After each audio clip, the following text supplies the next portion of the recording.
오늘 말씀은 마태복음 26장 26절에서 35절까지의 말씀입니다. 오늘 말씀에는 예수님의 고난과 죽음으로 이루어진 인류 구원이라고 하는 영광스러운 복과 그 은혜가 기록되어 있습니다. 동시에 예수님의 고난 앞에서 우리 인간이 취해야 할 겸손의 자세, 이것도 제시되어 있습니다. 예수님의 고난으로 인해서 우리는 죄사함을 받고 구원을 받았습니다. 예수님이 당신의 몸으로 들이신 희생제사로 인해서 우리가 하나님의 언약 가운데 들어갈 수 있었습니다. 예수님의 죽음은 오래전에 이스라엘 백성에게 주신 그 첫 언약의 성취고, 그리스도 안에서 새로운 언약의 백성과 함께 맺은 새 언약의 출발입니다. 옛것의 성취면서 새것의 출발인 겁니다. 그 놀라운 하나님의 구원 사역과 언약의 성취, 이 과정 속에서 우리가 한 것은 하나도 없습니다. 그 모든 것이 하나님의 계획이고 예수 그리스도의 희생과 성취입니다. 그렇기 때문에 우리는 예수님을 통해서 이루신 이 하나님의 은혜를 겸손하게 묵상해야 합니다. 우리는 오늘 말씀에서 베드로의 확신과 예수님의 말씀을 대조해 보면서 하나님의 크신 계획을 발견합니다. 목자 앞에서 흩어졌던 양들이 다시 모여서 회복되는 것처럼 예수님의 죽음 앞에 무력하게 흩어질 제자들이 장차 예수님의 부활을 힘있게 전파합니다. 실패를 딛고 일어서게 하는 하나님의 은혜를 경험하게 된 겁니다. 하나님은 우리의 넘어짐과 실패까지도 알고 계십니다. 그리고 그 실패를 하나님을 향한 견고한 신뢰로 변화시키십니다. 고난과 죽음 앞에 무력한 인간은 예수님의 부활로 하나님의 능력을 경험합니다. 인간의 자신감과 다짐은 바람 앞에 흔들리는 촛불처럼 언제든지 바뀌고 사라져버릴 수 있는 그런 나약한 겁니다. 그렇기 때문에 우리가 취해야 할 유일한 자세는 겸손함입니다. 다짐과 확신으로 믿음을 지키는 것이 아니고 오직 예수님의 죽음과 장사와 부활이 우리의 믿음을 강하게 합니다.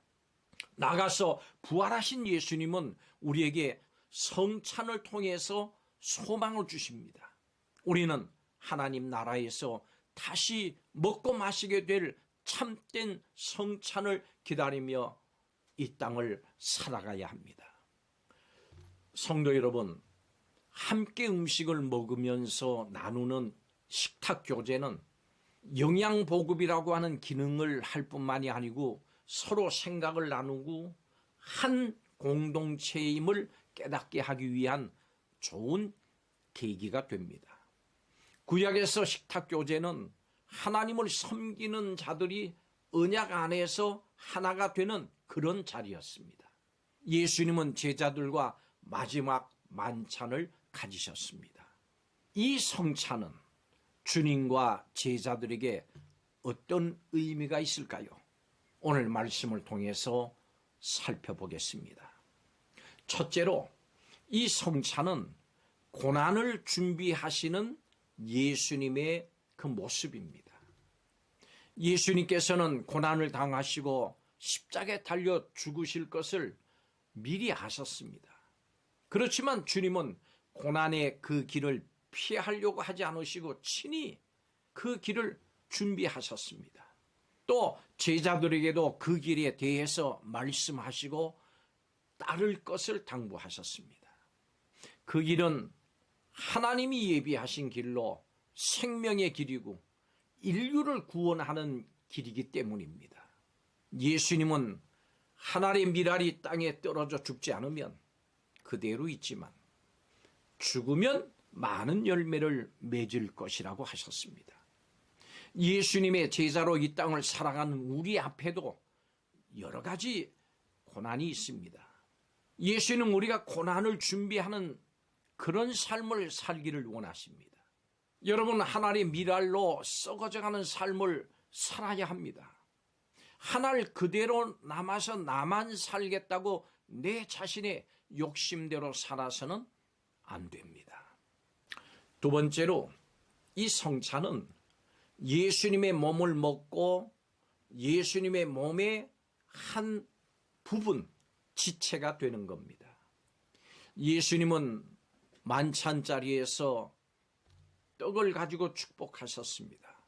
그리고 제자들에게 이것이 내 몸이다 라고 말씀을 주시면서 친히 나눠주셨습니다. 예수님의 몸을 먹음으로 예수님과 하나 되라, 연합하라고 하는 말씀입니다. 왜냐하면 예수님이 떠나신 후에 제자들은 이 땅에서 예수님의 정신으로 살아가야 했기 때문입니다. 예수님의 정신은 연합하고 섬기면서 사는 정신입니다. 제자들은 예수님 안에서 하나가 되어야 했습니다. 예수님의 몸을 먹고 예수님의 몸된 공동체의 한 지체가 되어서 믿음 안에서 하나가 되어야 했습니다.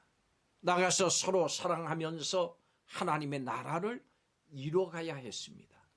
여러분, 우리도 믿음의 공동체 안에 있습니다. 우리는 서로 하나가 돼서 섬기면서 살아가야 됩니다. 누가 더 큰 자냐, 이런 것을 가지고 다투어서는 안 됩니다. 이는 내 몸이니라 말씀을 주시면서 당신의 몸을 나누신 예수님의 마음을 기억하는 성도들이 되시기 바랍니다. 마지막 세 번째로, 이 성찬은 우리의 죄사함을 얻게 하려고 흘리는 예수님의 언약의 피입니다. 떡을 제자들에게 떼어주신 예수님은 이번에는 잔을 주십니다. 예수님의 잔은 죄사함을 얻게 하려고 많은 사람들을 위해서 흘리는 언약의 피라고 했습니다. 구약에서는 하나님과 언약을 맺을 때 피를 뿌렸습니다. 짐승의 피를 뿌렸습니다. 따라서 예수 그리스도의 죽으심은 하나님과의 언약을 회복하는 언약의 피인 겁니다. 예수님의 죽으심을 통해서 하나님은 죄악으로 물든 자녀들을 품기를 원하십니다. 육신을 입으시고 이 땅에 오셔서 우리를 위해서 십자가의 죽으심을 통해서 하나님의 사랑이 피로 나타났습니다. 그렇다면 예수 그리스도의 피로 구원을 받은 우리는 과연 어떻게 반응해야 될까요? 대속의 피로 보여주신 사랑을 외면한 채 여전히 옛사람의 삶을 고집해야 될까요? 그렇지 않습니다. 뜨겁고 놀라운 하나님의 사랑에 화답하면서 하나님의 자녀로서 죽도록 충성하는 우리 성도가 되어야 되겠습니다. 예수님은 제자들과의 마지막 만찬에서 예수님의 몸을 먹고 피를 마시게 하셨습니다. 이것은 새로운 공동체 탄생을 의미합니다. 여러분이 몸담고 있는 교회 공동체는 예수님이 세우신 공동체입니다. 예수님의 제자로, 교회 공동체 한 사람으로 예수님이 원하시는 일에 앞장서는 성도들이 되시기 바랍니다. 이것이 바로 성찬에 참여할 때마다 하는 성도들의, 우리의 결심이 되어야 합니다. 기도하겠습니다. 예수님께서 주신 몸을 먹고 예수님의 피를 마신 그 은혜로 교회 공동체로 예수님과 한 몸이 된 기쁨을 누리는 성도들이 되게 하여 주심을 감사드립니다. 몸을 찢어주시고 피를 흘려주심으로 한 몸 된 공동체의 지체들을 사랑하고 하나님의 나라가 이 땅에 임하기를 간절히 사모하면서 이 일에 귀하게 쓰임을 받는 성도들이 다 되게 하여 주시옵소서. 예수님의 이름으로 기도하옵나이다. 아멘.